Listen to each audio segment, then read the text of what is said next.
ഒരേ ഒരു നേന്ത്രപ്പഴം വെച്ചിട്ട് വീട്ടിലുള്ള എല്ലാവർക്കുള്ള ചായക്കടിയാണ് നമ്മൾ ഇന്ന് തയ്യാറാക്കാൻ പോകുന്നത്. കിടിലൻ ടേസ്റ്റ് ആണ്. ഒരു തവണ ഉണ്ടാക്കിയാൽ നിങ്ങൾ പിന്നെയും പിന്നെയും ഉണ്ടാക്കി കഴിക്കും. അത്രക്കും അടിപൊളിയാണ്. അപ്പൊ നമുക്കിത് എങ്ങനെ ഉണ്ടാക്കുന്നതെന്ന് നോക്കാം.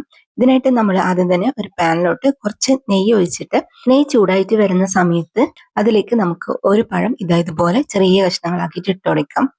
വെളിച്ചെണ്ണ ഓയിലൊന്നും എടുക്കരുത്, നിങ്ങൾ നെയ്യിൽ തന്നെ വറുത്തെടുക്കണേ, എന്നാലാണ് അടിപൊളി ടേസ്റ്റ് ഉണ്ടാവുക. അപ്പൊ നമ്മൾ ഇതുപോലെ ചെറിയ കഷ്ണങ്ങളാക്കിയിട്ട് ഇട്ട് കൊടുത്തതിന് ശേഷം ഇത് നല്ലപോലെ ഒന്ന് വറുത്തെടുക്കണം. മാക്സിമം ചെറിയ കഷ്ണങ്ങളാക്കിയിട്ട് ഇട്ട് കൊടുക്കാൻ വേണ്ടിയിട്ട് നോക്കണേ. എന്നിട്ട് നമ്മൾ നല്ലൊരു ഗോൾഡൻ കളറിൽ ഇത് വറുത്തെടുക്കണം. അപ്പൊ ഇതുപോലെ നന്നായിട്ട് കളറെല്ലാം മാറി വരുന്ന സമയത്ത് നമുക്ക് ഇതിലേക്ക് തേങ്ങ ചേർത്ത് കൊടുക്കാം. ഒരു കപ്പ് ചെറിയ തേങ്ങയാണ് കേട്ടോ ഞാൻ ഇതിലേക്ക് ഇട്ട് കൊടുക്കുന്നത്. ഇനി നമുക്ക് തേങ്ങ ഒന്നും കൂടി വറുത്തെടുക്കാം. ഈ തേങ്ങന്റെ കളറൊന്നും മാറി വരണ്ട, ജസ്റ്റ് ഒന്ന് മിക്സ് ആക്കിയിട്ട് എടുത്താൽ മതി. അപ്പൊ ഇതുപോലെ തേങ്ങയും പഴയിലും ഒന്ന് മിക്സ് ആയിട്ട് വരുന്ന സമയത്ത് ഇതിലേക്ക് നമ്മൾ ഇനി ചേർക്കാൻ പോകുന്നത് ശർക്കരപ്പാനിയാണ്. അപ്പൊ ഇത് ഞാനിവിടെ ശർക്കരപ്പാനിയെല്ലാം മെൽട്ടാക്കി വെച്ചിട്ടുണ്ട്. 1.5 അച്ച് ശർക്കരയിൽ 3/4 കപ്പ് വെള്ളം ഒഴിച്ചിട്ടാണ് കേട്ടോ ഞാൻ മെൽട്ടാക്കി എടുത്തത്. അപ്പൊ അത് നമ്മൾ ഇതിലേക്ക് ഒഴിച്ചിട്ട് കുറച്ച് ഏലക്കാപ്പൊടിയും കൂടി ചേർത്ത് കൊടുക്കാം. ഇനി ഇത് നല്ലപോലെ ഒന്ന് മിക്സ് ആക്കിയിട്ട് എടുക്കാം. ഈ ശർക്കരപ്പാനി ഒന്ന് നന്നായിട്ട് തിളച്ച് വരണം. അതേപോലെ തന്നെ നിങ്ങൾ ഈ പഴം ഇതുപോലെ ഒന്ന് ഉടച്ചു കൊടുക്കുകയും കൂടി ചെയ്യണേ.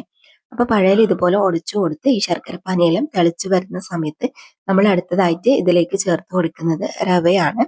അപ്പൊ റവ നിങ്ങൾ ആവശ്യത്തിനുള്ളത് മാത്രം ചേർത്ത് കൊടുത്താൽ മതി. ഞാനിതിപ്പോ 1 കപ്പ് എടുത്തിട്ടുണ്ട്, പക്ഷെ ഇത് ഫുള്ളായിട്ട് ഞാൻ ഇതിലേക്ക് ചേർക്കുന്നില്ല. ഏകദേശം എത്ര ചേർത്തെന്നുള്ളത് ഞാൻ ലാസ്റ്റ് പറഞ്ഞുതരാം കേട്ടോ. അപ്പൊ നമ്മൾ റവ വറുക്കേണ്ട ആവശ്യമൊന്നുമില്ല. ഇതിലേക്ക് ആവശ്യത്തിനുള്ളത് ചേർത്ത് കൊടുത്തിട്ട് ഇതുപോലെ നല്ലോണം മിക്സ് ആക്കിയിട്ട് എടുക്കാം.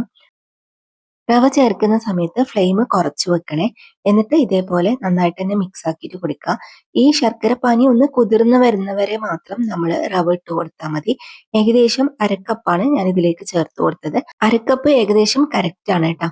എന്നിട്ട് നമ്മൾ നല്ലോണം മിക്സ് ആക്കിയിട്ട് കുറച്ച് സമയം കഴിയുമ്പോൾ തന്നെ ഇതുപോലെ ഒന്ന് ഡ്രൈ ആയിട്ട് വരും. പാത്രത്തിൽ നിന്നെല്ലാം വിട്ട് വരാൻ തുടങ്ങും. ആ സമയത്ത് നമുക്ക് ഫ്ലെയിം ഓഫ് ആക്കാം.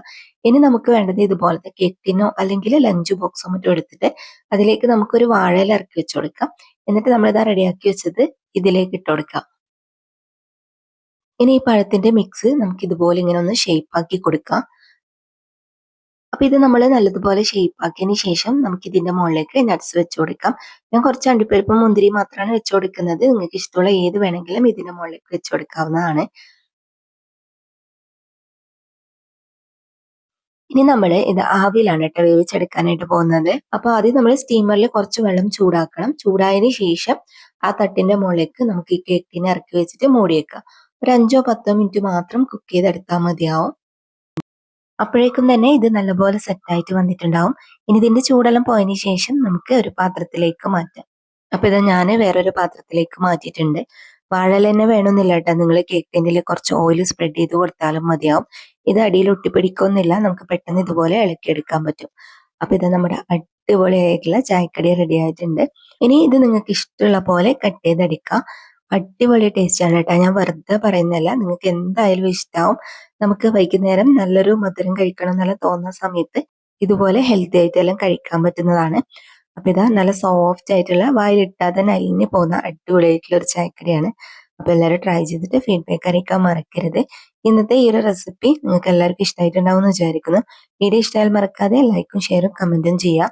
ഇതുപോലുള്ള റെസിപ്പികൾ കാണാനായിട്ട് നമ്മുടെ പേജ് ഫോളോ ചെയ്യാനും യൂട്യൂബ് ചാനൽ സബ്സ്ക്രൈബ് ചെയ്യാനൊന്നും മറക്കരുതേ.